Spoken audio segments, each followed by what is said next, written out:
we'll kickstart on just matters of AI. Okay, so I was talking about how AI anxiety has developed over the years. This is because of people being scared of job losses or privacy issues or just an overall of human obsolescence in the world. I mean, robots are here and whatnot, even aliens. We kind of believe they're here. So, kindly give us a brief introduction of how you think AI has evolved over the years and what are some of these key milestones that have been brought by this development of AI. Normally, there's an analogy which I normally share with my brother, stating there are three kinds of AI groups in the world currently. One, they're the developers. Two, the fearmongers. And three, the nay users, us as the general public. So throughout history, we've had the earliest developments of artificial intelligence, which was roughly in the 1950s, which was designed to simulate human intelligence. Now, everybody seems to be uh, amazed or fear mongering that, oh, machines will take over or this thing will replace me. But according to me, these systems might be sophisticated, but material science is limiting us. Thank you for that, Quincy. AI developed from a mathematical historical perspective. And one of the forefathers of artificial intelligence is a gentleman called Alan Turing. He's also called the grandfather of computing or computers. So Alan Turing designed a mathematical problem-solving machine. Subsequently, later, around the 1940s and 1950s, there was fairly a bit of development in the field. But of course, at the time, it wasn't called artificial intelligence. It was simply machines are thinking. Can machines think? Now, Alan Turing decided to use the same technique in his making a case for whether machines could think. Now, in that paper that he published in 1950, he was asking the questions, can machines think? Now, that was the discussion that was going on at the time. And most people were quite pessimistic as to whether machines could think. Subsequently, later, there's a gentleman called John McCarthy. And John McCarthy in the 1950s developed a programming language called Lisp. Now, for most of that period, it was actually this program that was running on most of the systems at the time. In 1951, there was a gentleman called Marvin Minsky. He has actually published a lot of papers, and he was the founder of the MIT AI Lab. Now, together with Dean Edmonds, they designed a program called SNAC. In fact, it is said that it is the first neural network. Subsequently, later, in 1955, the same gentleman, John McCarthy, submitted a proposal to the Rockefeller Institute for funding in order for him to organize a conference with like-minded people, just as we're doing right now. This is what has been called as the Dartmouth Conference. By the time, it was called a summer school. That's where like-minded professors, researchers, and scholars, were in the same space and they're trying to unpack a field such as artificial intelligence. Now, in fact, it is at this time that we hear of the term artificial intelligence. This was the first time in 1955.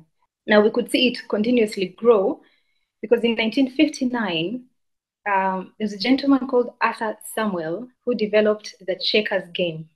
Now, later, between the 1960s and 1970s, this was called the Golden Age because in 1960s, a gentleman called Joseph Weizenbaum, he was an MIT computer scientist. He developed what one would call the direct ancestor of today's chatbots. If you have interacted with chatbots, it is believed that it is the brainchild of Joseph because he developed a program called ELIZA. And ELIZA was taking on the role of a psychiatrist talking to a patient. Later, we also saw a couple of other developments. We saw a robot that was built at Stanford Research Institute called Shaky. This was between 1966 and 1972. We also saw development by a gentleman called Terry Winograd, who developed a system that was intended on demonstrating the problem-solving capabilities and natural language understanding capabilities of artificial intelligence. Some of these things were unheard of. How could a machine take on such capabilities? Mid-1960s, there was a philosopher called Herbert who published a report on the status of AI, and he indicated that some of these researchers had actually made grand claims, and there was actually not so much that there's not much to show. This is what he was trying to say. And unfortunately, there was a similar report that was published in Europe by a professor at the University of Cambridge. Funding reduced in the field of artificial intelligence. But later, after the 1980s, we saw funding getting channeled back into the field because researchers were able to demonstrate that artificial intelligence could actually be used for commercial purposes and not only for research. So after that, we started seeing some developments in programs like my son was a doctor assistant, and it was developed at Stanford University, led by Bruce Buchanan and Edward Shortlife. We also saw another system called Dendro and CYC. CYC was an interesting program. So at that time, they were called expert systems. So the system needed to learn exactly what we are seeing today, that algorithms are learning through the process of machine learning. Now, CYC was an expert system. Unfortunately, the system was ahead of its time and it didn't mature. Of course, after 1980s, we had a couple of other developments. For instance, you might recall in 1997, when IBM showcased Deep Blue, and Deep Blue played chess against Garry Kasparov in a game of chess. And later in 2016 or 2015, Google had acquired DeepMind, and now DeepMind developed a system called AlphaGo. And AlphaGo also demonstrated that it could play against a human being. So AlphaGo played against Lee Sedol, and the system won. They would go on and develop another system called AlphaZero. So of course, after that, we had so many other developments, and today we can see that there has been a lot of developments in the fields of generative AIs and large language models, where now AI systems can now generate text, they can generate images, they can generate audios. These are the systems including Bloom, Midjourney, ChatGPT, and so much more. So you see that artificial intelligence, the scope it grew at a very slow pace, but somehow, actually more recently, 2022, that's when we saw a complete burst. The infrastructure was not available to the scientists and researchers at the time. But right now we have the infrastructure, but more importantly, data. Now with the increase of the flow of data on the internet, made it available for these systems to be developed at a much faster rate. Thank you so much for that, Dramita, and also Quincy. The world of AI has just cut across all sectors, from agriculture to anything that I can. If you don't have this AI governance, you can't adopt an AI solution at a scale, because whatever you adopt is likely not to work or to be inaccurate. So in your opinion, what are the current global frameworks and regulations governing AI and its development? Maybe I could start with you, Quincy. Globally speaking, there are quite a number of frameworks which are coming into force, but the most prevalent one currently is the European Union, especially on the AI Act, which in summary is just meant to be a comprehensive framework aimed at making sure that majority of the AI systems that are going to be made, that are currently being made, and that have already been rolled out are safe for use within the member state. It has risk-based approach where they rank an AI system based on how risky they'll be upon release to the general public. The biggest issue when it comes to the AI Act is the EU AI Act is majority of the current AI models. I think the most common one is the chat-based AI system, ChatGPT, is can we release the full version to the public? Secondly, we have the US. They have their national AI strategy, which mainly focuses on innovation and ethics. So in the US, they have the federal agencies, which normally keep tabs and track a lot of AI applications, because in the West, their development system is extremely quick and they're mostly guided by state laws. Now, majority of these federal agencies in the US normally put AI systems in incubator systems. I think currently in Kenya, Capital Markets Authority is trying something similar with the blockchain sector. Then we have Canada, which Canada is taking an interesting approach. Majority of artificial intelligence models thrive on automated decision-making because by definition, an artificial intelligence system is a machine which has deep learning presets, which is devoid of human interaction. Meaning the moment you enter that data, the machine can be able to generate probabilities out of that data.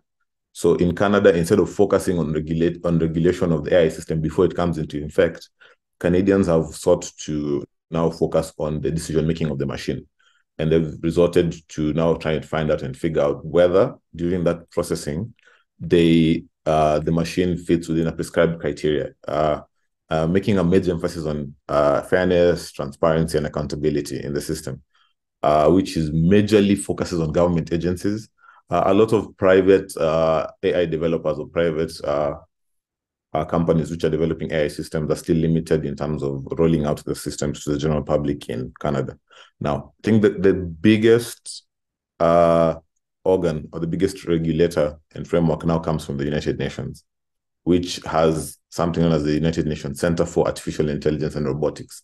Now, this is where the fear-mongering comes in, where everybody gets to chime in and they get to fear-monger about, oh, what if this machine gets to turn on me? What if it does this? So the AI Center for United Nations mainly promotes that level of cooperation. So, for example, currently there is an autonomous system which was developed by the US meant to assist elderly people to walk. So it is embedded in something like their crutches, and it is meant to support them. So if it detects someone who's going to fall, it reinforces that this sort of pressure is what needs to be counteracted, and it needs to give more support to that person. Now, the challenge with this is currently, in terms of development, we had graphical processing units in limitation. But as I said initially, material science is where it steps in. Recently, there were developments of an element known as LK99, which ought to have reduced majority of processing dilemmas which majority of these big blue chip companies face when it comes to development. And even an example which was most common was when the Samsung Note 9 came out, sorry, Note 7, and it exploded because the CPU which was used there generated a lot of heat and could not compute whatever processes you'd likely feed it. Now, with developments such as LK99, the advantage would be robotics could be made easier to actually manufacture because LK99 would absorb about 90% of the heat dissipated from that processing. So by that limitation by material science, everybody who wants to fearmonger amongst the three categorical users whom I mentioned initially are kind of out of depth. Simply because if you cannot make them, there's no need to fear. But the thing is, since all AI systems are expensive to run, only the big tech companies who have invested billions of dollars into AI development and AI movement discover that in order for us to ensure that not everybody has access to this, we should spread the level of fear. But in real sense, to the general public, the message ought to be clear that in order for you to even access a percentage of a simple chat-based AI system, the CPU in your phone needs to have a certain level of capability. Now, in relation to this Center for United Nations, they actually check now on the development, especially in the robotics section, because majority of AI systems are merely data in, data out systems.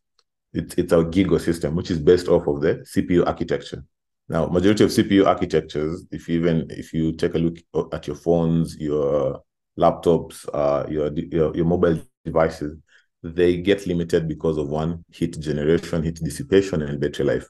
And it limits on that. So this majority of the UN Center for Artificial Intelligence and Robotics try to spearhead innovation and regulates the fact that if you cannot access these materials to build these advanced AI systems, it will limit the scope of harm and loss that might be or is predicted to have come out. Yes, that would be all for me. In addition to the European AI Act, there's also been regulations, rather legislation by the Council of Europe that were adopted in 2020. And in respect to the United Nations, UNESCO has also recommendations that were adopted in 2021. Then the OECD, of course, there are a few countries in Africa that are members to the OECD, but it's a good place to also benchmark. They also have Council recommendations that were issued in 2019. Largely in terms of legislation and regulation of artificial intelligence, the pace has increased in United States and Europe, essentially because most of the development in AI is emanating from United States and China. If you get a chance to look at the Stanford University Human-Centered AI Index report, it will show you graphical representations of how some of these legislations are emanating. Unfortunately, in Africa, according to that report of 2023, it demonstrates that, first of all, there isn't significant development in the areas of artificial intelligence in Africa. And I must emphasize significant development. There may be development here and there, but there hasn't been significant development in the way that you would hear about, say, ChatGPT, OpenAI's ChatGPT or DALL-E. So we haven't had that much development in Africa, while we also haven't had legislation in terms of AI on the African continent, which is quite concerning.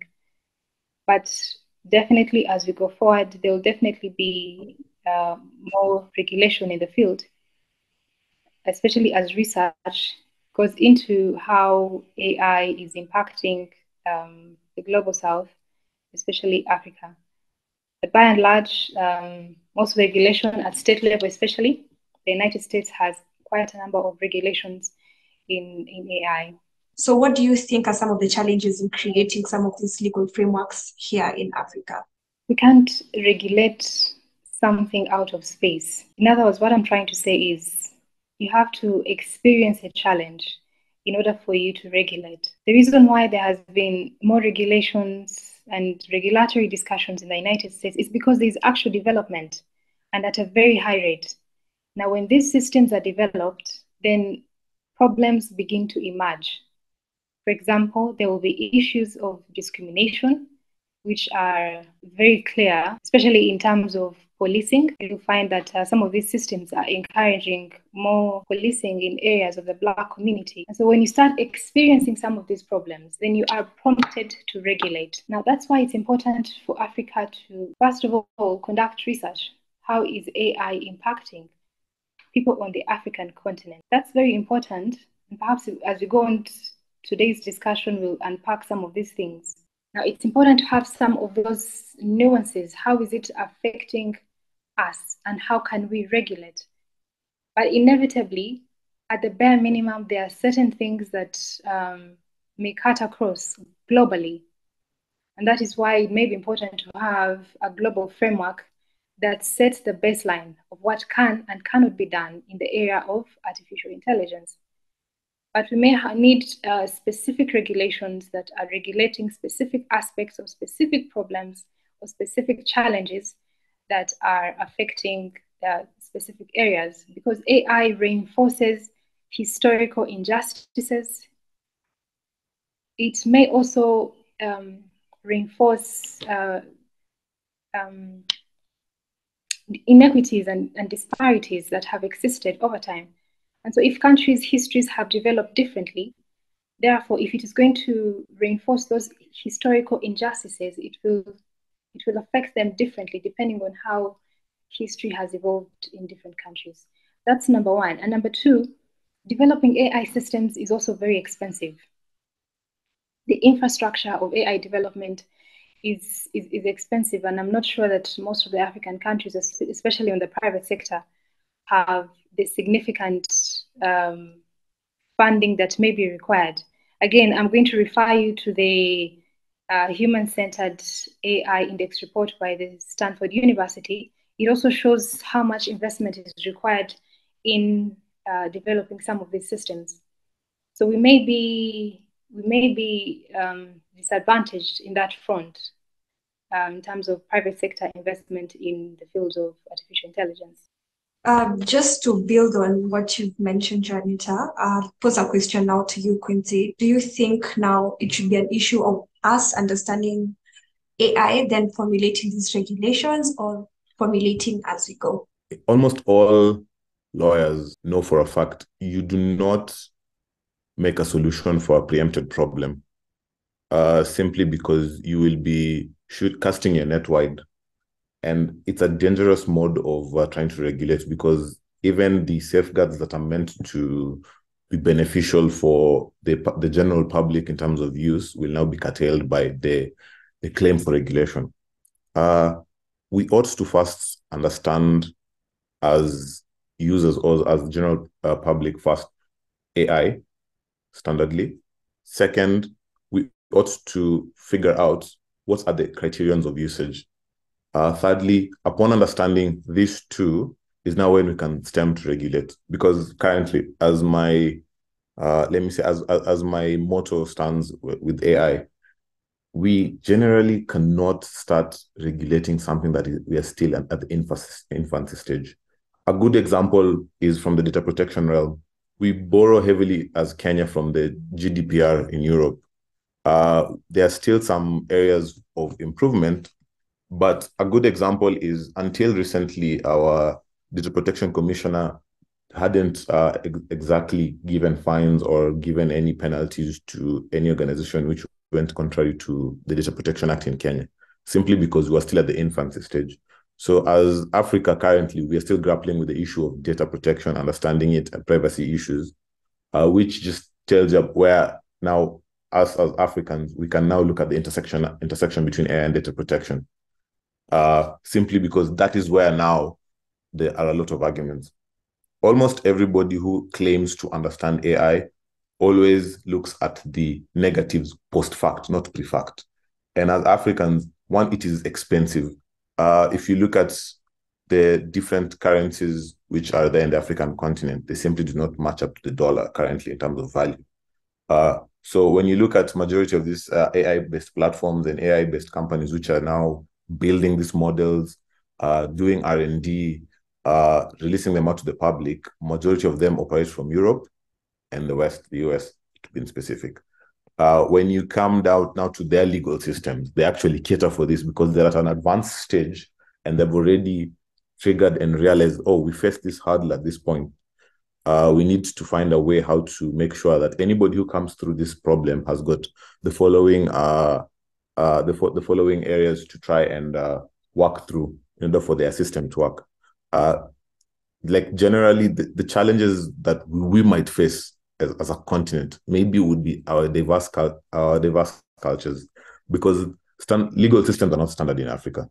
But you'll find, like in the US, there is a standard rule which governs all. Then different states will now step in and say, you know what, us as Los Angeles, us as Texas, us as California, we have experienced the following in terms of development.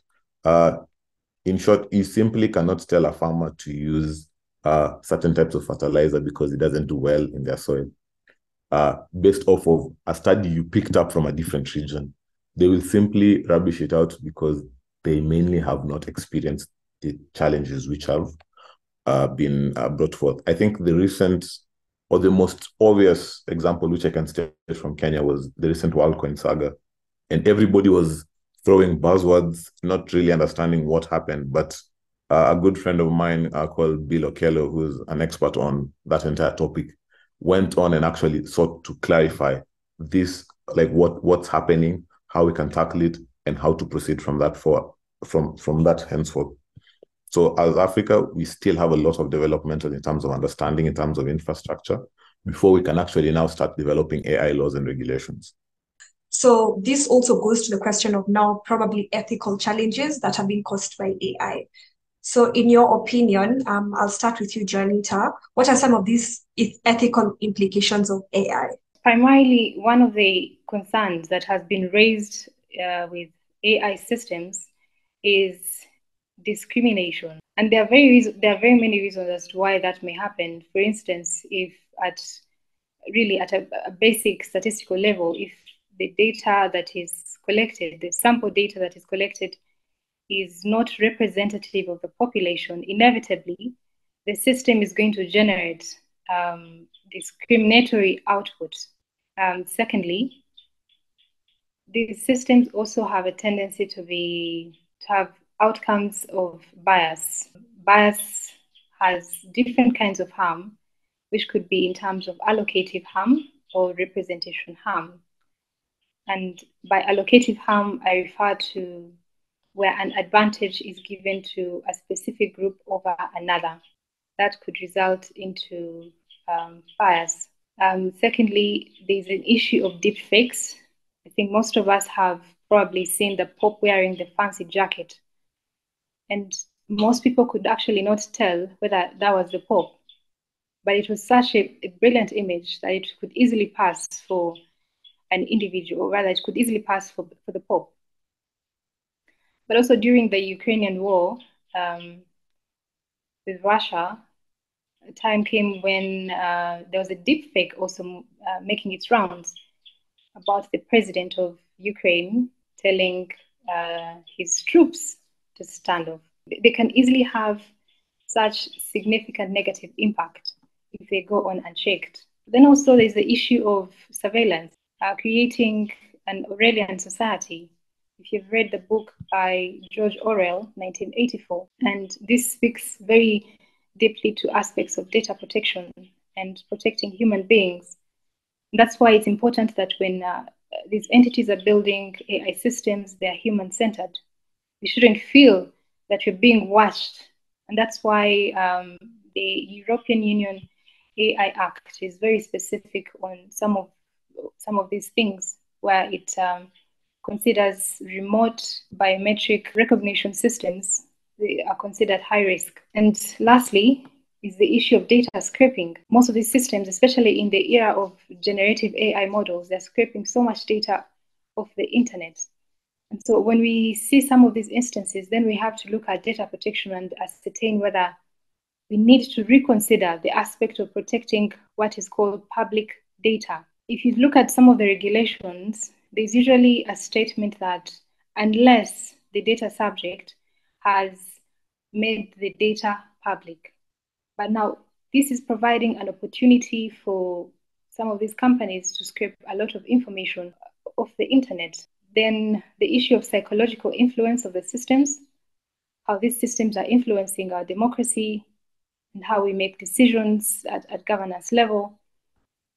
You have to ask your question in the things that we do. Are we actually doing this because we have agency, or are we being influenced psychologically by AI systems? Finally, the issue of what I would call the precariat is an individual in the 21st century that is taking up small jobs here and there, as opposed to the proletariat during the Industrial Revolution. Now, you probably would more easily get to know them as crowd workers. How are these crowd workers being paid? Can we change our employment laws to ensure that the crowd workers are paid fairly? And then finally is the aspect of autonomous weapons. Yeah, I mean, well, it's a very concerning issue in terms of what controls are in place to ensure that these autonomous weapons, in terms of drones, how are they being used, and how are we protecting countries to ensure that entities that are using these autonomous weapons are using them in a manner that is justifiable. I think I'll leave it at that, Njoki. Thank you so much for that, Juanita. With AI and a lot of data going around, use of personal data and sensitive data. So, Quincy, the question is directed towards you. What do you think is the impact of AI and data protection? So, when it comes to AI and data protection, big data by definition is trying to scrape enough information off the internet to try and model and train these AI systems on. Different criterion of classification for data actually guides us on how they intersect. Because as much as AI system seems to puzzle people, they need to understand that AIs are as rudimentary as children who are growing up. Simply because you will be basing your data of an algorithm in order for you to achieve an attainable goal. So An example is AI applications that need access to personal data. So the first intersection would be data privacy, especially on the point data protection impact assessment. In Kenya, will be required pursuant to Section 31 of the Kenya Data Protection Act, so that any processing activities that may present high risks to the data subject, they have to disclose it. Second, when it came to data transfers, so this will be regulated through Section 42 in the Kenya Data Protection Act. A good example was the WorldCoin saga, which I think actually opened people quite a lot because there's some form of processing which was ongoing. And whatever AI model they were using was not storing the data locally. And it brought about uncertainty as to where, who, and what that data was going to and what it was being used for. Everybody knew that you'd get a form of remuneration through their platform. Secondly, in terms of regulation, we can look at the GDPR in Europe, which aimed to protect individual data rights.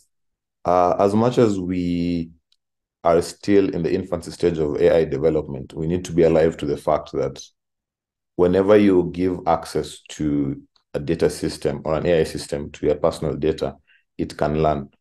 And it will learn based off of the data you feed it. So where they intersect with the data protection industry is what is the limit of use of that data, or what are you training that model to do? There are AI systems which are currently based off of laptops.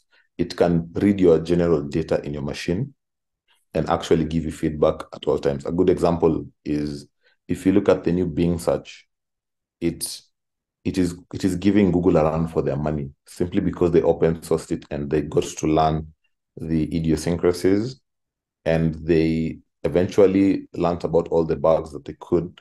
But now you can run a native version of Bing Chat on your machine, and you can prompt it to search for anything, and you can give it probably executionable instructions in order for you to attain a possible results.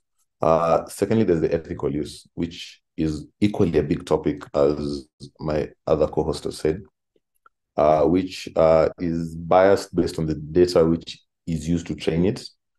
An AI system cannot be classified as unethical without it being used. It is necessary for it to be used in order for us to know the parameters, which in hindsight will be controlled by the Data Protection Act, because you are giving out your personal data, which means you have consented to feeding it information. The other aspect is data security, where majority of the time breaches can occur and will have severe consequences. Data breaches happen more frequently than not. I think to the general public, the common term is, my ChatGPT interface has hanged, or it's not going through. And if you get to prod and find out what's happening, we have an artificial intelligence group where I was giving an example of the back end of most programs or most softwares. There's a lot that's going on, but not everybody understands it. So on the front end of perhaps your user interface for the ChatGPT, you give it a command, and within those few seconds, you see as if it's scraping to give you a lot of information. But at the back end of it, you'll find that they're trying to retrieve every single bit of information and package it within the parameters you fed it. So in terms of security, what happens to that breach? This is equally governed by the Data Protection Act, which means they'll have to disclose whether or not a breach had occurred, and to what extent has the information leaked to unknown users or unknown entities. The last aspect that I think I'll discuss is based on transparency, because we have automated decision making, which is essential for any AI system. But when you look at it at the data protection system, users still don't understand how the AI system makes the decision based on their data. Like a lot of AI models currently use nodes. By nodes, they translate your synapses in your brain. So they connect one dot to another.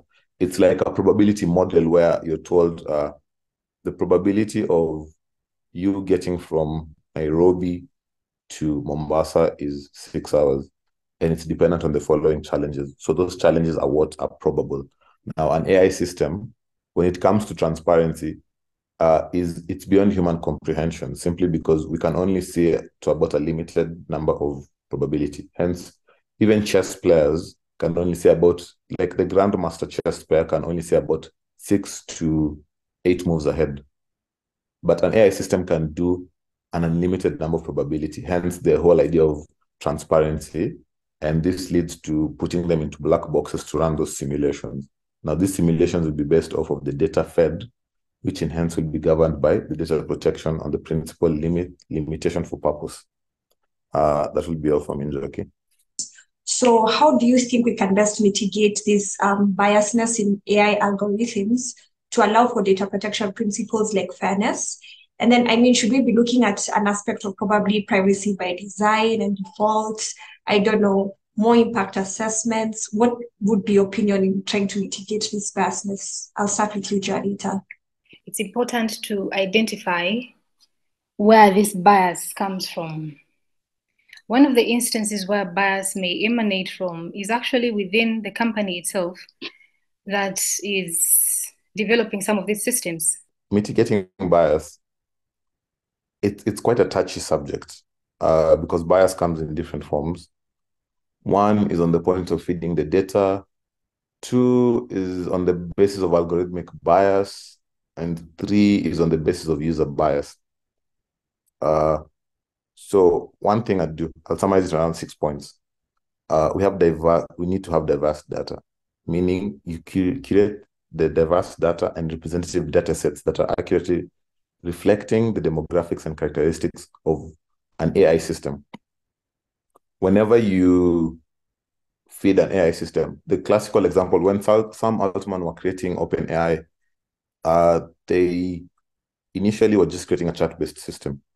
And the diverse data they used was everything on the internet, about 41 gigabytes of text-based data.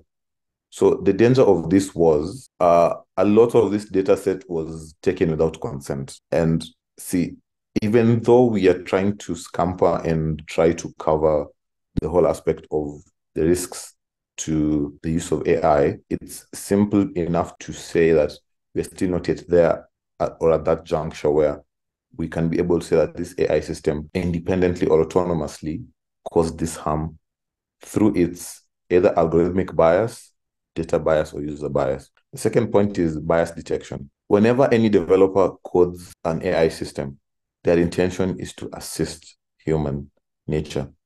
So far, out of the few small AI-based platforms or the systems that I've interacted with, it's mainly to assist humans. So the best intention of most developers being that there's normally a back-end fail-safe where you will have let's call it a flowchart system, which upon realizing that there's some form of bias based off of this detection or based off of this data, it will reroute you back to the initial process. Most people will be oblivious to this and try to reason it out being, oh, the system is failing, but in real sense, it's a safeguard. Now, equally, artificial intelligence, it's at its infancy stage, and a lot of people still think it can operate without human intervention. Hence the term artificial, like it is devoid of human interaction. So bias detection might be necessary to come in where now we have experts. An example is if you are in the technical coding world, you will know that maybe a line of code will not execute a certain function because you have done it before. And since an AI is like a child learning how to walk, it will regurgitate whatever you fed it simply because it is what it scraped off of a certain data set. Thirdly is fairness metrics, which just means the AI will assess how the decisions will impact different demographic groups and strive for equitable outcomes.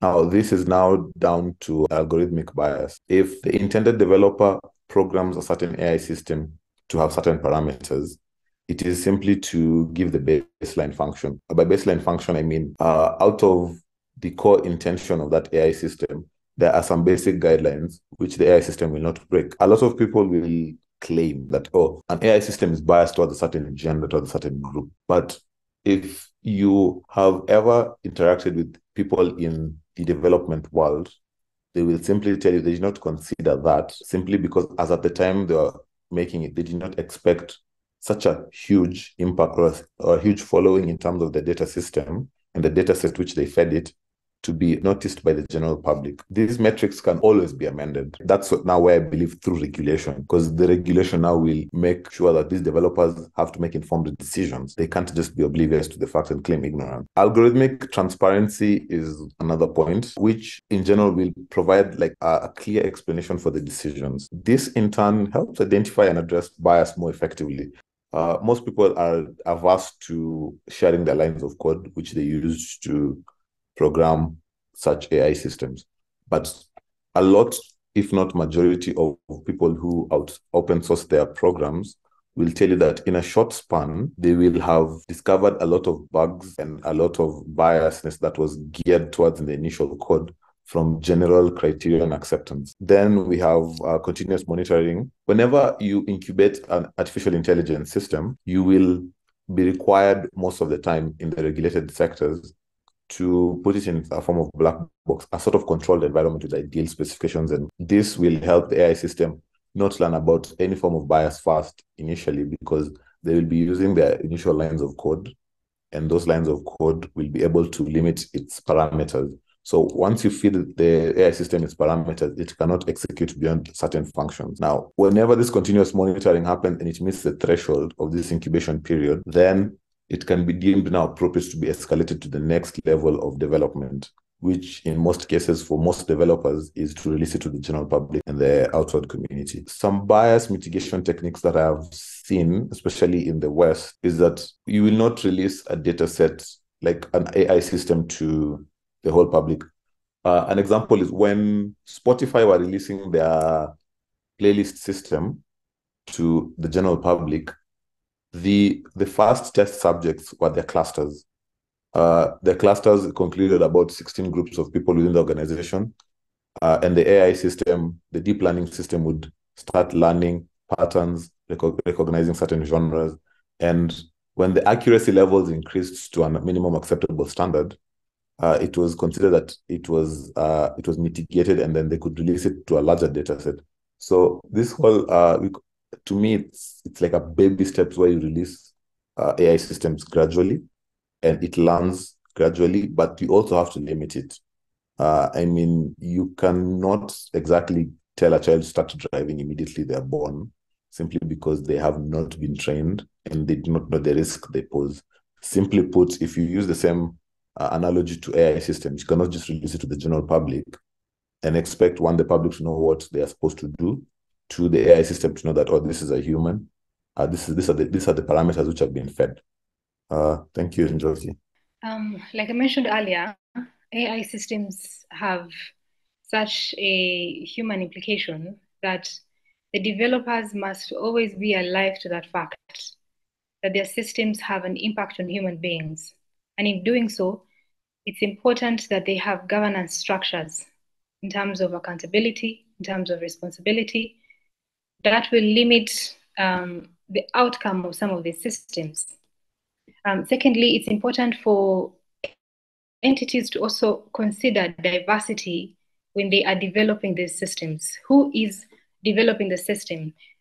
I don't know if you're able to hear me earlier when I mentioned the aspect of bias towards women that was reflected in a system called Midjourney that could generate only men when prompted by chief executive officer. And there are a host of examples that are available in terms of discrimination towards certain genders. Now, that could also be cured in terms of having diversity within the organization. Thirdly is the aspect of data management. Like we earlier mentioned, ensuring that you have sufficient data that is representative of the population that you intend to have the system, utilize the system. That's also very important. And as my co-host has mentioned, it's important to conduct post-market monitoring. How is this system affecting the people? And finally, I will probably leave you with one of the documents that have been published by the Alan Turing Institute on AI ethics. And in there, they propose the SAM values, which is respect, connect, care, and protect. maybe as Janita gets back to us, I have a question. There's a question that has been posed to you, Quincy. So when it comes to solely automated decision making, there's no human intervention either during decision making or output. And sometimes this human intervention is non-existent or non-substantive. And mostly machine learning and AI are used in these processes. So the question is, can we trust AI to embody the bias of the developers when conducting fully automated decisions in data processing? So at the start of every automated decision-making process is the line of code. Majority of regulation seeks to bring in an element of thought where it seeks to hold someone accountable to the actions of the AI system. So from my perspective, it is not a direct answer, simply because first, you have to understand the intention of the developer of that line of code or that AI system, which is being placed upon the stand to be accountable for whatever actions either the end user, the line of code, or the data has been fed. Two, majority of users tend to veer towards like harmful content. A good example is if you currently log into ChatGPT and you ask it a simple question of how can I murder someone, it will tell you, or it will refer you to maybe a self-help group or a form of authority who can maybe aim to address your grievances or whatever you're going through. Three, the data set which you feed it, because one aspect that most people don't understand about when automated decision making is you can have data bias from the initial stages where you feed it. Meaning, if you're 100% feeding it genuine data of the internet, to you it will seem that it is true data, it is genuine data. But how biased is that data towards maybe the executable function which you want it to attain? Majority of the time, whenever a developer feeds any AI system parameters under which to operate, they are alive to the fact that most people, if not all, will try and test the limits or the rules of the AI system. These parameters will meant to guide the system. So when it comes to apportioning blame or fault, you have to, one, note those three categories, which is the developer and their parameters. Two, the data, and at what point is the data considered biased. Three, you have to consider also the end user. To try and link all three categories, John Deere, the tractor company, were trying to build their system to identify weeds and optimizing plant harvesting. They noticed that their tractors at one point could not identify a weed from an actual green vegetables that is edible, simply because the parameters they fed was based off of description. And the data set they fed it at that time, they knew to be true, but they did not see beyond the parameters they were feeding it. And as much as we'd like to say automated decision making will be devoid of human intervention, it cannot be 100% true, simply because without the developer, that AI system would not exist. Without the data set being fed by the different diverse groups, the AI system would not know which node of data to use and to create a probability. Three, majority of these automated decision-making systems during the infancy or incubation stage are normally tested thoroughly. Giving that ideal environment, whomever is there, the person who understands the system, the regulator, who have got a much deeper understanding, will make sure that the data which is being fed, the end user is not accessible to the following limitation or whatever disclaimers that they put, because I'm certain almost everyone in this forum today has not gone to the terms and conditions of use of the open AI system and avail the entire system for use. And whenever it crashes, they have the autonomy to actually go through the system and patch it without you knowing. What are your thoughts on the fusion of machine learning and AI and robotics? Like, for example, in the right now, how there's a broad Uber robot. I think, what is it called? I don't know. Uber Eats robot. Like your food is being delivered by a robot. Even the example that you just given out of John Deere and using tractors. So what are your thoughts on this fusion of AI and human intervention? I think it's exciting, essentially because from the very start of artificial intelligence, it was meant to amplify human capabilities. And so when we have more of these interactions, then it means that as a human species, we can elevate our capabilities. We can have solutions to some of the greatest problems that we are having in terms of, for instance, climate change. There are also discussions in terms of reducing the mortality rate. So you have people who are living longer. You can also have a good influence in terms of medical diagnostics, especially in Africa, where we're having a lot of problems. So the benefits of having artificial intelligence are significant. However, it's important that when we are getting very excited about the possibilities of AI, Isaac Asimov has proposed, even though it was fictional, three laws of some of these systems. But one of them that crucially is important, especially for this discussion, is the fact that when these systems are developed, they should be human-centered. When they veer or deviate away from benefiting, they pose a significant risk to humans. So factually speaking, we all know that dead men tell no tales. However, in virtual reality, the thin line between these ghost bots and how far they're being manipulated to be, you get that there's a line that is crossed in terms of data protection, privacy for the dead. And how do you think we can overcome this, given that these ghost bots are in a whole, I don't call it a dead virtual reality, but it's something close to that. So how do we draw the line in terms of what these developers of AI can do? So it's important that when a system such as that is designed, there is consent coming from an individual who wants to live on after they have died. Yeah. There may also be families that want to be, get that comfort and consolation, knowing that an individual has lived on after they have died. So that consent is also important. But beyond the example that you've given, the ghost boards, these audio systems are also used to trick people. I want to try and imagine if you had someone that you had a good relation with, and they died. Psychologically, how that can influence you if you subsequently get a phone call from them. What would be the psychological impact of a system such as that? Yeah. So that's one. And two, it also poses a challenge in terms of certain sectors like finance. If someone has died and a company has access to their audio, it's possible for someone to issue instructions to a bank and they have access to their finances.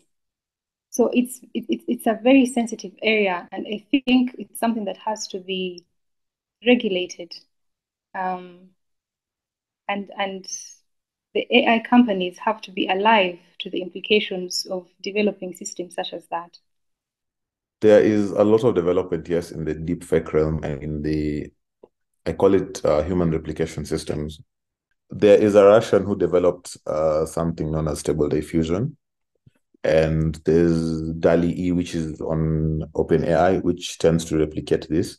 But as my other co-host has said, we need to have, most AI should be people-centered. If you run such data, there has to be consent on the side of the person who wants that center to mimic their loved one or their deceased.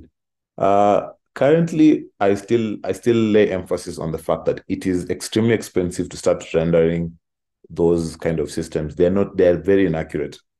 If you use image-based artificial intelligence platform to try and render real life human features, there will be a lot of bias, especially to the ones which are free and not subscription-based. Simply because when it comes to data asymmetry, the kind of descriptive-based information you're feeding it will only help it to a certain level. Currently, it is not so difficult to identify them. But with the advancement of material science, within the next decade or so, we will reach a point where it will be extremely impossible to try and control such.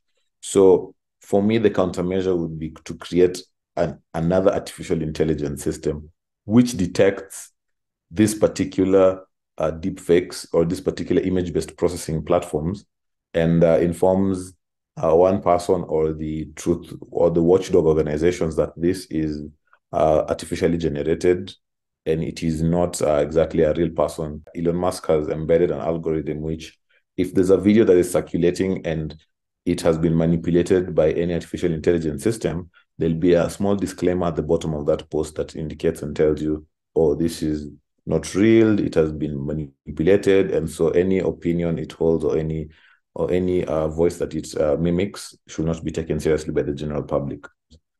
We need to gather the genuine opinions of people, whether they are receptive to it or whether they actually want that system to actually be made. Because if not everyone, we are mainly driven by fears. We need to quell the discussion on innovation versus regulation, encouraging more innovation, less regulation. But it's important for these two to actually cooperate and work together in order for us to build responsible systems, in order for us to build responsible AI systems. Yeah, so we need to have that understanding that regulation is not in play to inhibit innovation. No, no, no. We are trying to protect humanity. We're trying to, and so it's important for us to have human-centered, to have responsible artificial intelligence, to have responsible systems. And secondly, as my co-host has mentioned, sensitization and awareness is going to be very important. And finally, it's important that AI companies conduct stakeholder impact assessments at different levels of the entire AI pipeline to have a discussion on how is this system impacting. If I had to respond to the question, I'll take you back to the Industrial Revolution. When the machines came in the factories, inevitably they took away some of the jobs. In the AI revolution, definitely you never would have imagined at any point in time that lawyers would be having discussions in matters of technology. But today we are having lawyers who are discussing matters of technology and artificial intelligence, data protection, cybersecurity. So there are more jobs that are being created just as there are jobs that are being taken away. Thank you, Janisa. So thank you very much, Njoki. I've had such a pleasant time having these discussions today. I hope we'll continue to have discussions concerning artificial intelligence, especially on the African continent. So if the job market is shifting at the rate at which the current job market is shifting, but institutions are not adapting accordingly, so there's going to be a mismatch between the job market and the skills that are available. So schools, universities, even primary schools, they all have to adapt with the change. They can't be static to how things have always been done. Thank you, Johnny. So my parting shots remember that while artificial intelligence can crunch numbers faster than a caffeinated accountant and navigate roads better than a GPS on steroids, it hasn't quite mastered the art of telling a good joke or understanding the nuances of human emotions. So while let's brace artificial intelligence as the trusty sidekick, I'd say it will help us tackle challenges, but AI is a whole new adventure. So let's not just live in fear, but embrace it. And let's keep our humanity intact. So thank you everyone for joining us for this webinar and hope to see you on the next one. Have a lovely Friday. Bye.